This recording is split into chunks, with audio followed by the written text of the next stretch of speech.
Speedway now for their first race under the Budweiser Racing Series banner. Once again, the Modifieds taking the night off, as they are apparently not in agreement with the purse offered by Wall Stadium. So these cars, formerly known as the Modified Affordable Division cars, being moved up the top billing and renamed the Small Block Modifieds.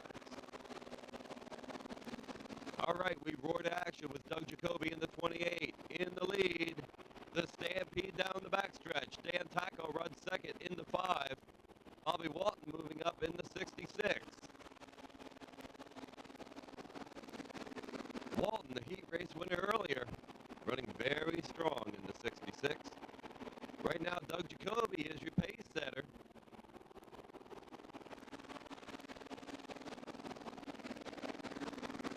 Hamilton driver Doug Jacoby in the 28 leads them down the backstretch.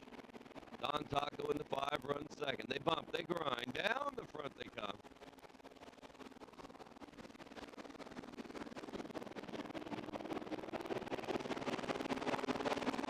Lots of good action here. Jacoby out in front. Walton tries the outside of Taco.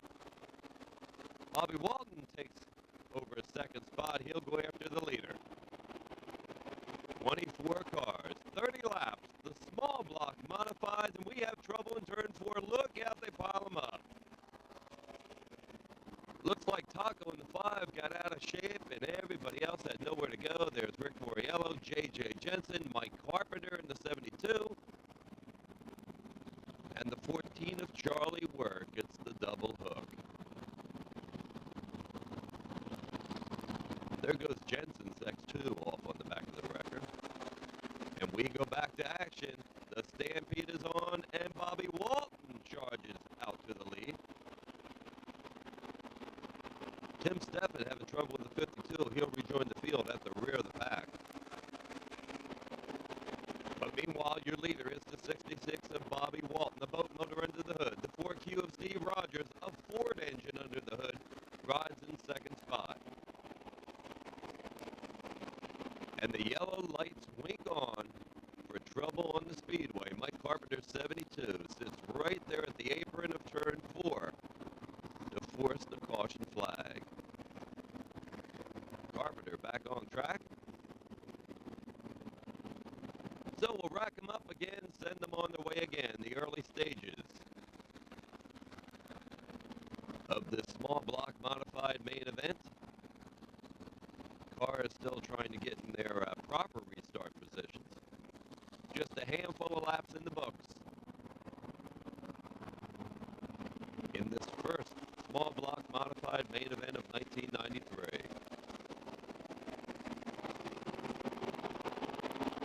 We go back to action. It is still Bobby Walton, your leader. The yellow lights winking on once again. This time, trouble for DJ Donofrio in turn 2. He apparently bumped the guardrail. Looks like he'll move it away under its own power.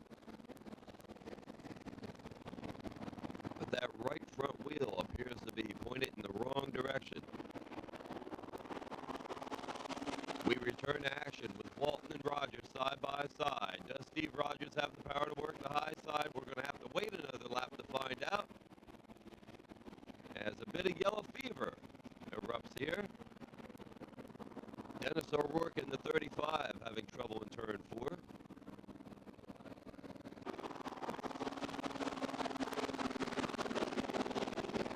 All right, the greenways again. Look at the battle down the backstretch. The Ford has the power. Steve Rogers out in front. They bump and grind a little bit, but everybody keeps going.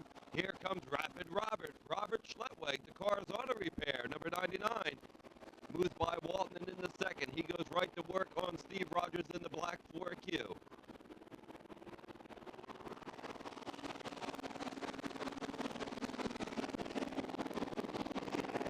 Rogers taking the high line out of turn 2. Schlettweg in the 99 right there behind him. Robert Schlettweg looks low, sizing up the competitor. Steve Rogers, the only Ford-powered car in the field. The Country Auto Parts 4Q out in front. The Carr's Auto Repair 99 with Rapid Robert Schlettweg. Schlettweg looks to the inside. Watch him down the back. Rapid Robert takes command in the 99. He started way back in ninth spot. He is now your new leader, Bobby Walton, trying to squeeze through. As it appears, Steve Rogers may have lost some of the handling capabilities with car number 4Q. He has dropped back considerably. Notice that he seems to be wrestling the car a bit more, perhaps power steering failure in the 4Q. Steve Rogers back to third place, now holding his own. The battle for the lead becomes one between two cars, the 99 of Rapid Robert Schlettweg and the 66 of Bobby Walton. Carr's Auto Repair, the Widow McShane Tavern, Jack's Automotive Machine, among the sponsors on the white 99 of Rapid Robert Schlettweg.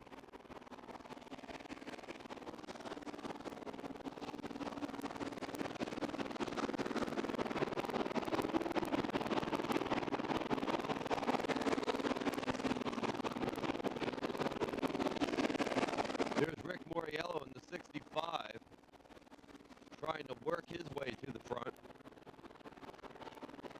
Moriello, a heat race winner in convincing style earlier in the night.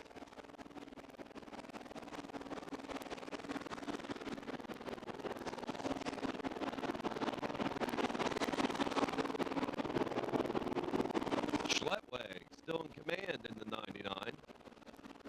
Walton second. Steve Rogers leads the pack as he runs in third.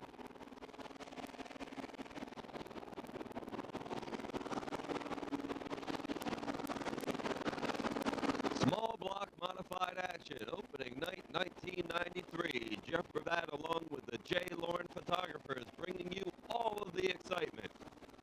Open wheel, small block modified action. With Rapid Robert Schlettweg in the 99 still in command.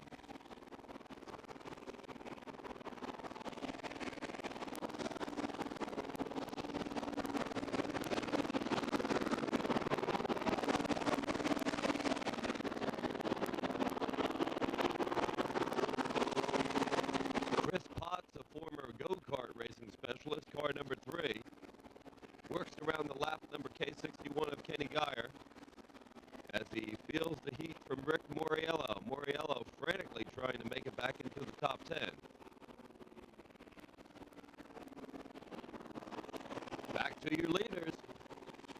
Rapid Robert Schlettweg out in front as the laps tick down. Bobby Walton trying to track him down. There's Steve Rogers in third. Dan McLaughlin in the hot pink number 38, working his way through the pack. But it's all Robert Schlettweg and Bobby Walton. And in for the win was the 99 of Rapid Robert Schlettweg. He climbs out of the car and enjoys the victory lane celebration.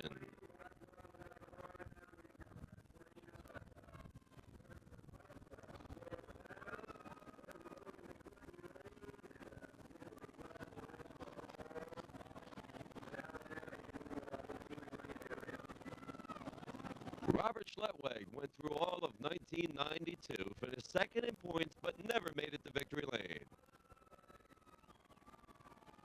But he is enjoying the cheers of the fans tonight as he wins the season opener for the small block modifieds in the Budweiser Racing Series. Bobby Walton was a strong second. Steve Rogers hung on for third. Kenny Johnson in the 20 was fourth, and Timmy Steffen in the 52 was fifth. Mike Carpenter of Rumson in the 72 was sixth, and Dan McLaughlin in the 38. Doug Jacoby in the 28, Mike Marcotti in the 07, and Rick Moriello in that 65 were the drivers to round out the top 10. Well, there's Pat Carr and Carol Carr in victory lane, along with Rapid Robert Schlettweg, the Carr's Auto Repair, Widow McShane, Bit of Elegance, Jack's Automotive Machine, number 99. 1 year ago, Robert Schlettweg was in the air with flames out of the hood. Tonight on opening night, he takes the checker flag. The final event of opening night 1993, the Street Stock main event. And we are underway with John Tenor in the 4D out in front.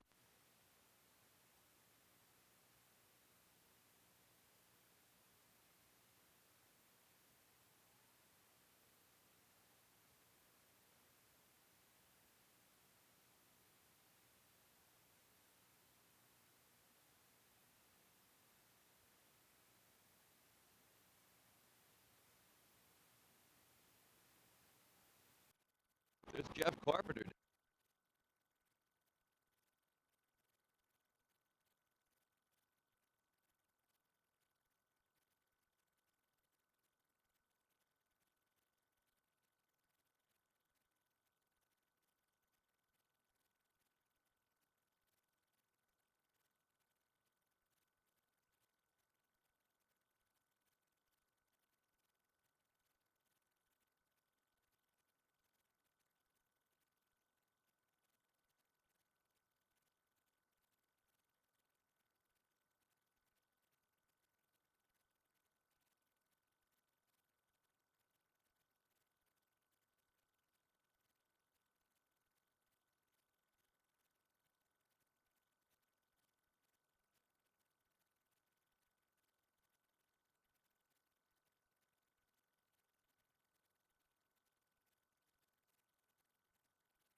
Third time and every safety precaution while removing the driver from the car. Mike Carr was taken to the Jersey Shore Medical Center to be checked over and was released later in the evening with no injuries.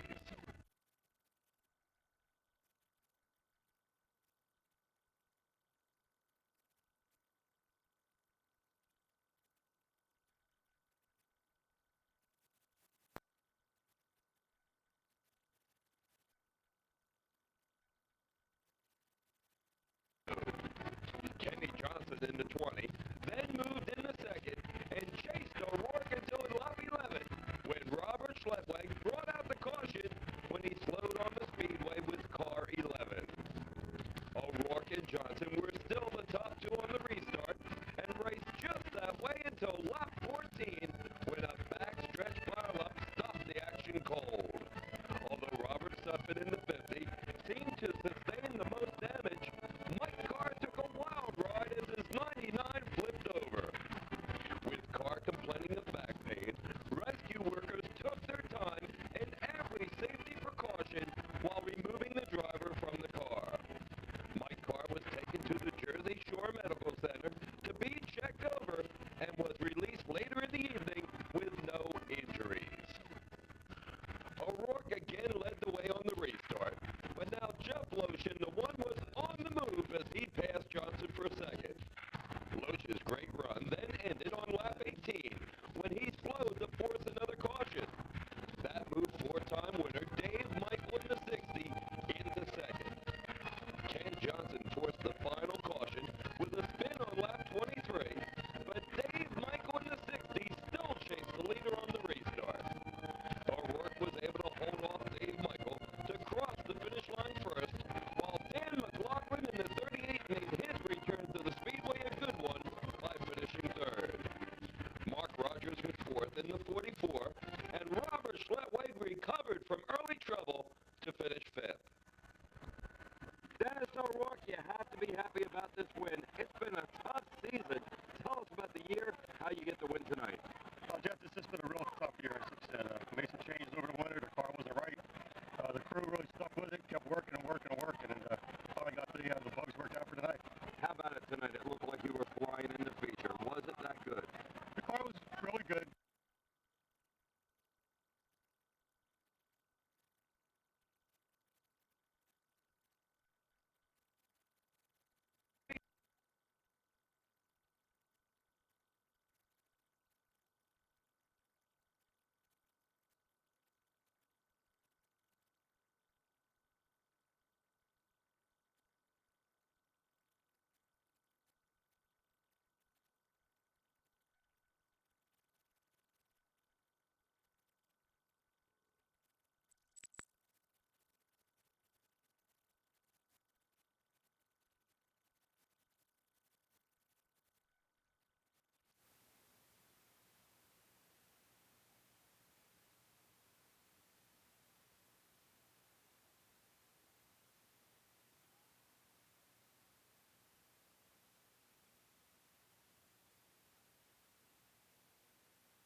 Previous track the week before. I hope we got it all straightened out. All right, of course, a lot of people are happy down in victory lane. They always seem to be when you win. Tell us about those supporters. How does an early season feature win affect your race team? It gets them all pumped up, makes them look forward to more, I hope, anyway. My sponsors are all happy about it, especially like New Car Connections, Dick's Auto Body, Flowtech Engines, Quick Start and Alternator, Van Stan Equipment, DJ's Pizza, and my crew, like Rick, Dick Johnson, Ed, Steve's father, Kenny, my wife Mary, which happy birthday a week late, makes them all happy. I guess that was a great birthday gift for her, a main event win here. Her birthday was just the day before, right? Right. And of course now you're here for the rest of the season. You know the competition in this division better than anybody else. How's it stack up in 96 compared to last year when you were the champion? Is it tough out there? Oh, it's always tough. I don't think it's ever going to get any easier. There's always more cars showing up. Now with a feature win early in the season, that's what you did last year, and we know the story. You drove on to the championship. Is that a big boost for you? We got a long way to go. We're just starting the year. To have a feature win under your belt already, does that give you momentum for the rest of the year? I'm not even going to think about points this time of the year. I'll let you know maybe the last 2 weeks. We're going for wins this year. All right, there's a good question. You say you're not thinking about points, you're thinking about wins. What's the difference? How's it change your driving style? Well, you can't be as cautious to win more races. I think you have to be a little more aggressive. You still have to finish, though, to win the race. So I don't know.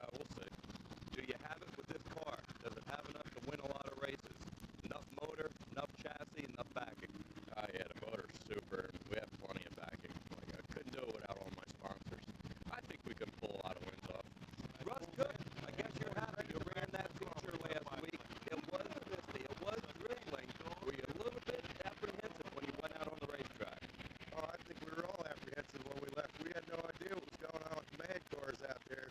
We couldn't tell if it was weather or just a bad night going on, so we were all a little slow getting moving. How was the track conditions once you got going? I know there was some drizzle, but you do have treaded tires. Do they help in that condition? I don't know if the tires help at all, but I don't think the track was really wet. It might have been when we started, but after a few hot laps, I think everything was all right out there. So you guys did run a good race. I think only 3 cautions, 20 laps. How's the competition in this division this year? What is the caliber of the drivers? The competition's always outrageous in our division. There's twice as many cars in our division as any other one here at the Speedway, so that's pretty self-explanatory. You know, you ran that feature, you ran well. The fella that crossed the line first, apparently the car was illegal. How was your car running? Was you happy with it? Well, it was running second place. That's what it was running. That's where it was finished, and that's about as far as it was going to go. You know, it's a tough break for him. It was a good break for me. Racing, we know it's all breaks, but it's good luck or bad luck. You got to have luck, so. Now, of course, you had a lot of people down there to congratulate you afterwards.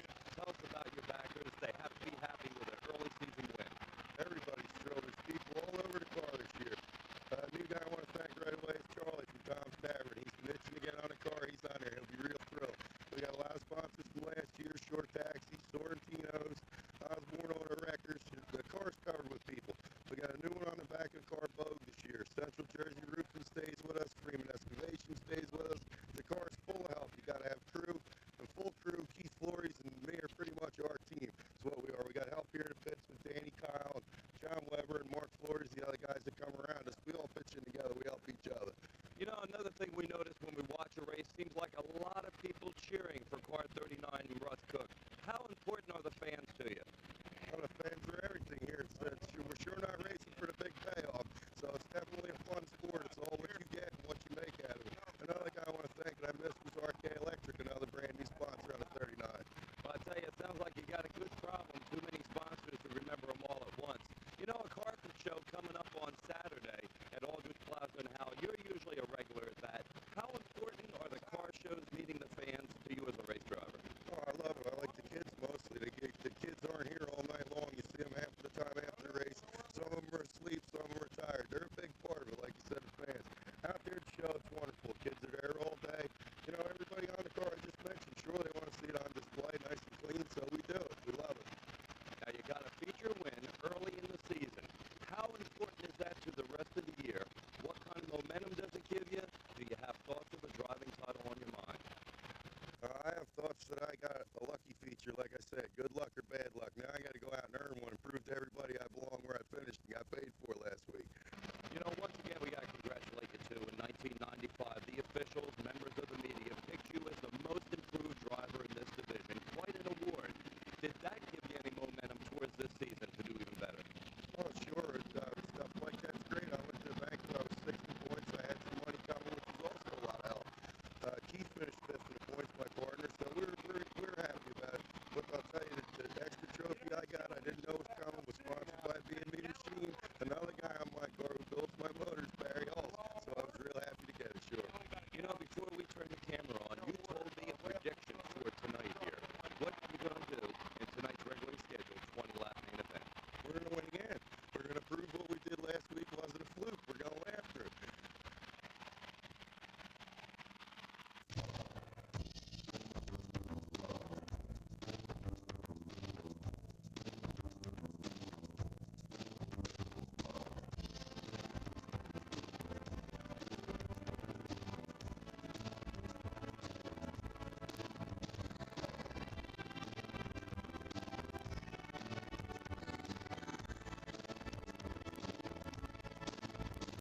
On Saturday night, April 13th at Wall Stadium, the Budweiser Racing Series Modifieds had a tough time of it. The weather was damp, the cars started to slide, there was a lot of contact before the officials stopped the race with 13 in the books. Now it's Saturday night, April 20th. Weather conditions are better, and the mighty Modifieds are going to go back to battle for the final 17 laps before they run a regular racing program. Ed Goditis is last year's Rookie of the Year. He just took over the lead when the red flag waved. Ed Goditis, you've had a whole week to think.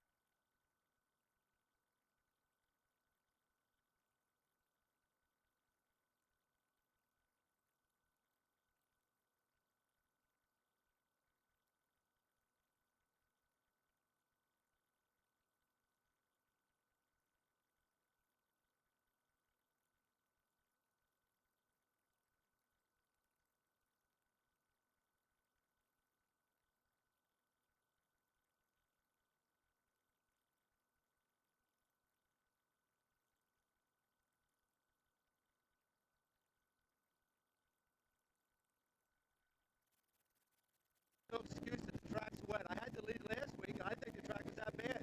I saw some of the wrecks. It wasn't the track. It's just the way that some of these guys drive. I feel confident. I have a good car. I passed the 47. He gave me room. I raced against him last year. That kid's a pretty good fair driver and everything. Unless he really jumps me on the start, if we get out there together, I think I have a good shot to have the lead pretty quick in the race.